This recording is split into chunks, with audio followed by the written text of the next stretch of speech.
적으로 아이들이 있죠. 지금 보면은 뭐 일본식 뭐 의상도 있지만은 제일 우측에 있는 것은 저렇게 주름치마 같은 건 저런 것은 이제 유럽의 영향이라고 볼 수 있는 거죠. 유럽이나 서양의 영향이다 이렇게 볼 수 있고. 자, 그래서 이렇게 일렬로 된 것이랑 아까 앞에 한번 볼까요? 예, 아니 반대로 이런 포즈나 또 뒤에 앞에 봅시다. 이런 포즈는 이제 다르다는 거죠. 앞에 이제 일렬로 서 있는 것은 우리 초등학교 때 사진 찍을 때 보면 일렬로 서가 찍잖아요. 이런 것은 기계나 사진기나 이런 것에 이제 익숙해진 사람들 그런 시각이라는 것이고, 이인성은 이제 그런 시각을 해서 이제 고정되지 않고 자기 나름의 어떤 포즈나 이런 것을 취하게 만들었다는 것인데요. 자, 지금 그러면은 자, 아이의 뒷모습에서 날카롭게 지나간 미용 기계의 흔적, 우리 흔히 바리깡이라 하죠. 미용 기계의 흔적이 보입니다. 아이는 머리를 숙이고 잠시 서서 생각에 잠긴 듯 합니다. 이 아이의 뒷모습은 당시 조선 어린이들의 심리 상태를 잘 나타내고 있습니다. 일제강점기 조선에는 서구의 유아교육이 깊이 자리 잡고 있지 않았다고 볼 수 있습니다. 여기서 유치원 나오신 분 없지요? 일제는 더 했을 거란 말입니다. 그죠? 자, 아이들은 가사노동이나 어른들의 수고를 들어주는 역할을 했습니다. 고달픈 나날 속에서 아이들이 성인의 보호 아래 체계적인 아동교육을 받기는 쉽지 않았습니다. 하지만 어른들의 통제나 관심에서 멀어질수록 아이들의 동심은 자연스럽게 주변 사물이나 자연으로 시선을 돌리게 됩니다. 교육과정에서 제공하는 교구가 아니라 산과 들에서 자라는 동식물들은 호기심과 놀이의 대상이 되기에 충분합니다. 즉, 자연이 스승인 것입니다. 장난감이 귀하던 시절 길가에 아무렇게 자라고 있는 자신의 키만한 풀이나 나무는 가장 친근하게 접할 수 있는 놀이의 대상이며, 그 위에 자라는 곤충들은 아이들의 호기심을 충족시켰을 것입니다. 이런 과정을 통해 아이들은 서양 근대 교육과 차원이 다른 자연 친화적인 조선의 감성을 유지할 수 있게 됩니다. 그것은 성인 되어서도 마찬가지입니다. 가을 어느 날 여인은 피곤한 기색이 역력합니다. 이런 지친 몸을 위로해 주는 것은 손에 들고 있는 들꽃이나 그녀가 바라보고 있는 먼 산이었을 것입니다. 조선은 유독 산이 많습니다. 그리고 조선의 어느 동네를 가든지 전설이 담긴 신비한 보물이를 많이 만나게 됩니다.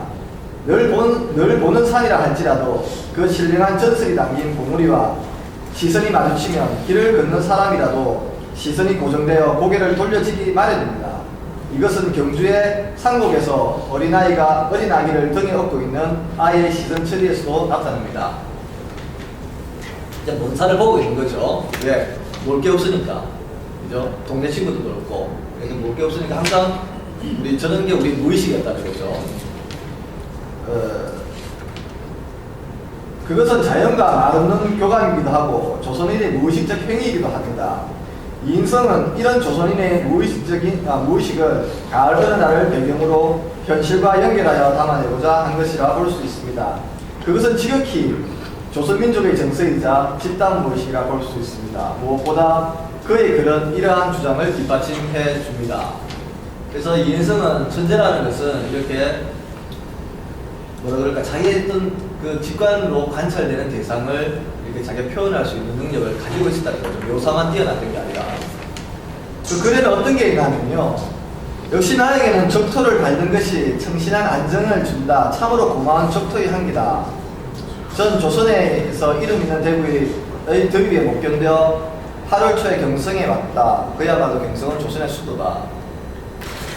그러니까 이 인성이 일제는 조선의 헐벗은 산에 내비친 적토를 조선의 무능으로 인식시키려 했지만, 인성의 글에서는 야나기의 글에서 볼 수 있는 무력감과 나약함은 흔적조차 볼 수가 없습니다.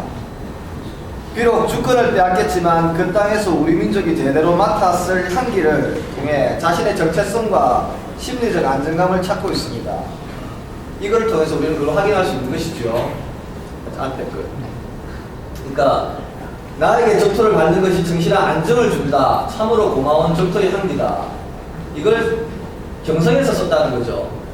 결과적으로 결론을 얘기하면은 인생의 적토는 고향 대구가 아니라 조선이라는 것이죠. 그래서 인성이 민족적 하다라는 것입니다.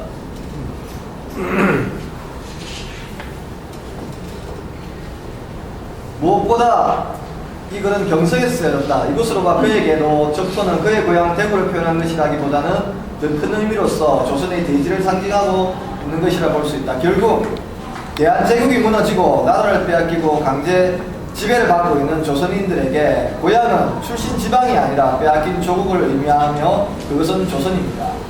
그리고 그 조국의 땅은 적토이며 일제히 억압 아래 자신의 조국을 조국이라고 말하지도 못하고 글로 쓰지도 못하고 더욱 표현하지도 못한 조선인들은 고향, 향토라는 원유적 표현을 사용한 것이라 볼 수 있습니다.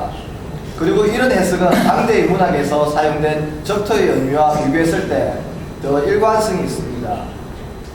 여러분이 잘 아시는 김동인의 붉은 산과 오장환의 시 붉은 산 1945년과 1932년에 발표됐던 것인데요.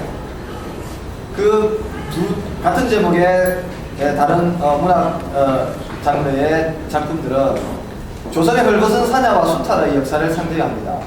오장환의 시는 일부는 가도 가도 붉은 산이다, 가도 가도 고향뿐이다 라는 오장환의 시에서 보듯이 적토는 당시 주권을 강제로 수탈당한 조선의 사냐, 조선을 의미하고 있다 라고 볼 수 있습니다. 하지만 김 교수는 이인성의 그림을 지극히 감정적으로만 해석하고 있습니다. 예를 들면 조선의 자연과 풍습을 관찰하면서 대륙적이고 감정적이며 한가로운 미를 도출하는 태도는 일본인과 조선인과 유사하며 라든가 한없이 아름다운 풍경을 복착하는 이인성의 시선은 이국적 풍경과 문학을 바라보는 관광객의 시선에 가깝다라고 적고 있습니다. 이인성이 표현한 우리 민족의 정서는 같은 민족이 아니고서는 포착하기 힘든 섬세한 내면의 묘사이자 동질감의 표현입니다. 그럼에도 불구하고 이인성이 대상을 내면하는 과정을 일본인이 미를 도출하는 것과 같은 관점으로 보고 있다는 것은 무리가 있습니다. 왜냐하면 김 교수의 글에서 찾아볼 수 있듯이 그는 작가 이인성을 한가로운 조선의 풍경을 바라보며 단순히 감정적으로 즐기는 단순한 관찰자로만 보고 있기 때문입니다. 그림에서 이 앞쪽으로 가서 가을을 가죠.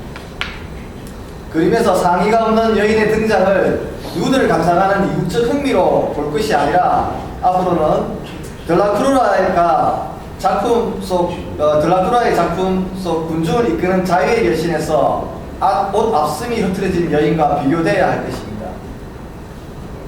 우리 여러분들 잘 아시는 레미제라블 있죠? 같은 시대 작품입니다.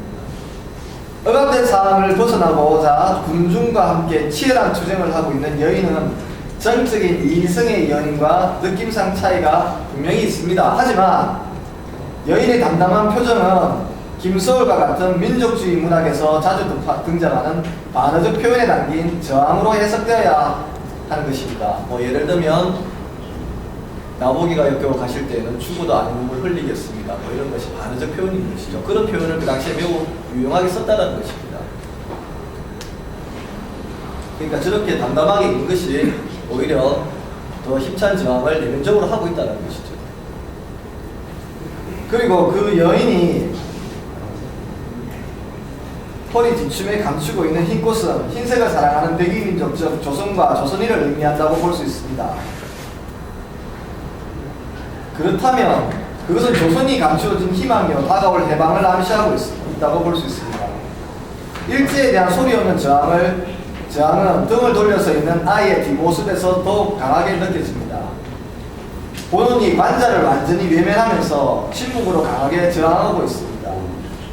인성의 적토를 민족주의 관점에서 조국의 사내로 해석해야 할 수 있는 근거는 거의 다른 글에서도 찾아볼 수 있습니다. 글 한번 보실까요? 앞에 요거 말고 밑에 아니 뒤로 가야죠. 요거 자 이 글에서 이인성의 민족주의 관점이 어떤 적토를 어떻게 해석했냐면요. 여기는 적토라는 말을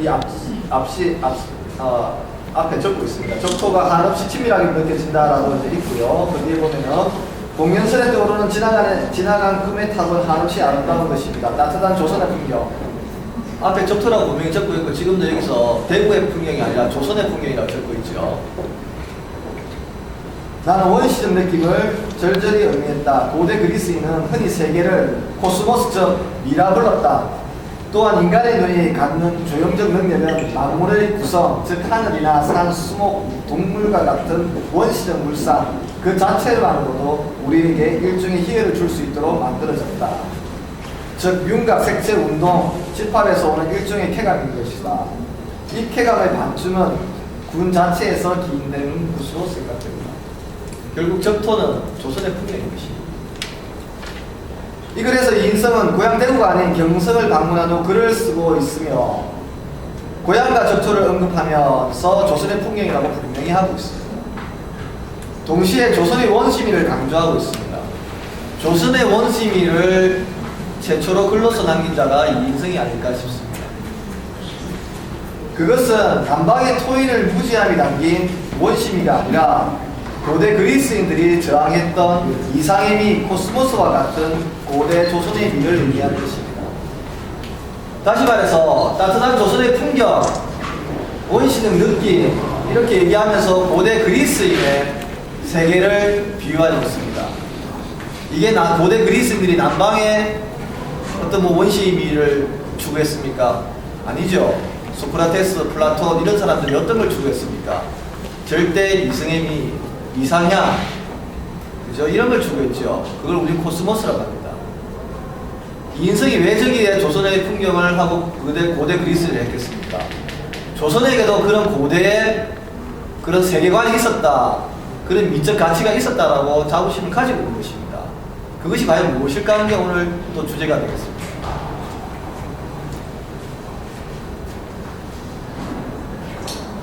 제국주의자들은 식민지를 넓혀갈수록 자신들이 지배하는 민족에 대해 민속학적인 혹은 인류학적인 연구를 병행해 나갔습니다. 당시 유럽과 미국은 이런 자료를 수집하고 전시함으로써 자국민들에게 교육의 기회와 자부심을 가지게 했고 피지배 민족들에게는 자신의 나약함과 역사적 한계를 인식시키고 왜곡된 역사를 강요하는 도구로 사용하였습니다. 이러한 일제의 우민화 정책에 민족의 원시적 느낌을 서양 문명의 토대라고 할 수 있는 고대 그리스인들의 세계와 더불어 논했다는 것은 그의 원시적 형상들이 우민화 정책에 동조한 것이 절대 아니라 고대 그리스인들이 가지고 있었던 미의식과 겹줄만한 고대 조선인의 미의식이 담긴 세계관을 재현한 것이라고 봐야 합니다. 그런 인간이 공통적으로 기쁨을 느낄 수 있는 미학적 가치를 이해시키고자 만물의 구성을 설명하고 그것을 원시적 물상이라고 했습니다. 조선인들에게 이런 만물을 담을 수 있는 세계관, 즉 인류 보편적 진리는 천지인 사상이거나 그것이 발전된 태극 사상이라고 볼 수 있습니다. 어제 3일절에 우리 태극기는 우리 국기에는 태극기가 있죠. 왜 그렇습니까? 그것이 우리의 정서와 사상을 담고 있던 집단 무의식이기 때문에 우리는 그것을 선택한 것이죠.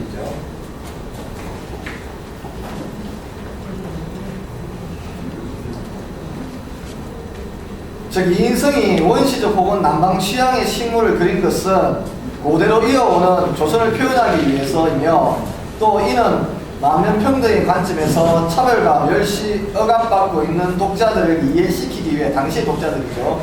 그들에게 이해시키기 위해 인간은 누구나 보편적으로 아름다움을 눈으로 느낄 수 있는 능력을 지니고 있으며 원시적 물상은 그 자체로 쾌감을 전해주고 있다는 것을 설명하기 위해서 이 글을 쓴 것 같습니다. 그는 원시적 물상을 단순히 산, 수목, 동물이라고만 적고 있지만 가을 어느 날과 경주의 삼국에서는 이런 원시적 물상이 잘 구성되어 있습니다. 한번 보실까요? 무엇보다 하늘과 앞에 가을 어느 날 한번 봅시다. 예. 우리는 이걸 보고도 이제까지 우리 식으로 해석한 적이 한 번도 없지요. 하늘과 땅, 사람이 있습니다. 이걸 우리는 뭐합니까? 천지인이라고 그러죠. 그 우리 무슨 사상이 합니까? 삼신사상이라고 그러죠. 무엇보다 하늘과 땅, 사람이 대치되어 있는 구도와 적천황의 삼색은 조선인의 세계관인 천지인 삼신사상을 엿볼 수 있습니다. 경주의 삼국에서도 이 삼색은 주요 색감으로 다루어지고 있으며 거의 그래서도 적층, 즉 태극의 색을 한 지붕들이 산과 함께 웅장한 감동을 주고 있다고 적고 있습니다. 예, 다른 글 좀 볼까요? 그 뒤에. 예, 여기 있습니다.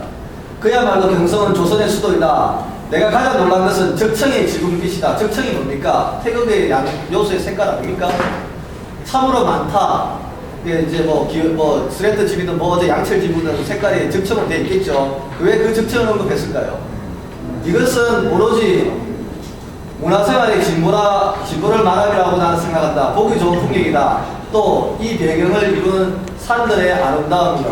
이렇게 산과 적층이 어우러진 우주만물의 조화를 연상시킬 수 있는 한 대목인데요. 왜 우주만물이냐? 서정적으로 아름답다는 것은 감미롭다 뭐 이런 표현인데 마지막에 뭐라고 했습니까? 형태로 보든지 색채로 보든지 형언할 수 없다, 뭐라 말할 수 없는 웅장한 감동을 준다. 그러니까 우주만물을 맞다라는 것이겠죠.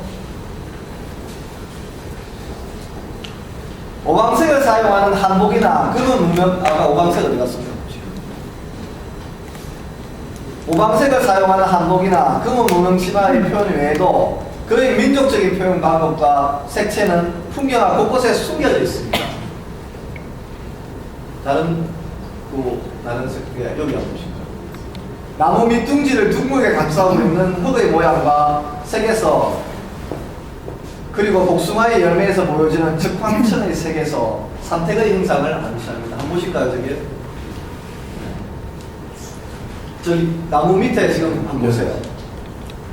중앙에 있는 나무 밑에. 특히 나무 뿌리를 덮고 있는 흙의 표면 형태는 산택의 요소가 소용돌이 치고 있는 모양을 하고 있는 것처럼 보입니다. 특히 주로 난색을 칠해서 대지의 보색인 청색을 주로 이제 난색으로 이제 대지를 하잖아요. 붉은색, 황토색, 그죠? 그런데 왜 대지에 생뚱맞게 보색인 청색을 테두리를 칠했을까요? 한번 보십시오. 저 앞에. 하늘에만 칠해져 있어야 되는데, 이 인생 그림에. 왜 저렇게 돼 있고, 그 구도를 한번 보세요. 태극기를 눕혀서, 삼태극을 이렇게 눕혀서 본다고 생각해 보십시오. 그럼 당연히 멀리 있는 청색은 면적이 좁아지겠지요. 그죠? 그리고 우측에 있는 적색과 좌측에 있는 그 황색이 나눠진 모양새가 어떻습니까? 컵으로 되어 있으면서 삼태극이 헤엄을 치는 것이 보이죠? 자, 그 다음에 한번 볼까요? 그 다음 거. 지금 여기 복숭아 보이시죠? 중앙에 있는 거. 저것도 삼색으로 되어 있지 않습니까? 자, 이렇게 인성은 화면 전체에도 적청화, 뭐 그런 천지인 이런 색을 구도와 색을 쓰지만은 이렇게 세부적으로 무의식적이든 의도적이든 이렇게 삼태극의 색을 가미했다는 것입니다. 따라서 이인성의 두 작품 가을은 말과 경주의 산옥에서 보여진 신체 노출한 인물과 적토의 과잉을 남방의 원주민인 토인과 동일시하는 해석은 인성의 본래의 취지와 거리가 있다 하겠습니다. 또 유럽 문화권에서 여인의 과잉 노출이 식민문화 정책에 동조하는 행위로 해석하는 것은 민족의 앞날을 위해서 조선의 미육계, 즉 미술계를 말하는 것이겠죠. 미술계를 키우고자 한 성각자, 자기 스스로도 그런 미육계를 키워야 된다고 글로서 남기고 있습니다. 성각자 이인성을 제대로 알지 못한 무지로 볼 수밖에 없으며 더 이상 용납되어서는 안 됩니다. 왜냐하면 당시 이미 누드화는 전시장에서 보편화되었다는 것을 덕수궁 석조점 전시 1930년대 사진을 통해서 우리가 알 수 있습니다. 이미 보편화되어 있었습니다. 그것은 덕수궁 30년대에 김영나 교수의 책에도 나와 있습니다. 거기 보면 누드화가 막 이렇게 전시가 되어 있습니다. 일본 또한 서양의 누드화를 도입하고 서구인들에게 예술로서 인정받기 위해서 부단히 노력했습니다. 일본이 20세기, 19세기 말에 외국 박람회나 엑스포 많이 찾아서합니다. 처음에는 공예작품만 걸었습니다. 왜 예술로서 인정을 못했습니다. 그럼 뭘 해야 되느냐? 누드를 그렸습니다. 예술을 했을 때. 그래서 그런 부단한 노력 결과 파리 박람회 1900년대에 구로다 세이키의 지정감의 첫 작품으로 전시됨으로써 이것을 일본인들은 기념비적인 성과로 보고 있습니다. 적어도 한국 최초의 양화연구소를 차린 인생의 예술 세계에서 누드는 서양 문화를 수용하고 그것을 자기화한 결과로 해석해야 합니다. 그것을 통속 잡지나 상업 용도로 사용된 형태였으나 출판물과는 분명한 차별을 두어야 합니다. 지금도 마찬가지입니다. 썬데이 서울과 미술세계를 구별해야 됩니다. 왜냐하면 인성은 그것의 천부적인 재능과 더불어 이미 인상주의 학풍뿐만 아니라 남이파, 야수주의, 입체주의 등 다양한 학풍과 전문적인 지식을 가지고 있었고 당대의 천재로서 외국 신문에서 이미 인정받았기 때문입니다. 우리에게 요미우리 신문은 외국이죠. 또 그가 남긴 사진들에서 경주 석굴암 본전부를 비롯해 많은 우리 문화유산들을 배경으로 하고 있습니다. 이러한 사진들을 통해 그가 얼마나 우리 문화에 대한 깊은 애정과 이해를 그리고 자부심을 가지고 있었는지를 확인할 수 있습니다. 뿐만 아니라 그는 화가로서는 드물게 독립운동가 백범선생과 함께 해방 직후 사진을 찍었다는 사실은 그가 민족주의자였다는 사실을 분명하게 증거하고 있습니다. 이상입니다.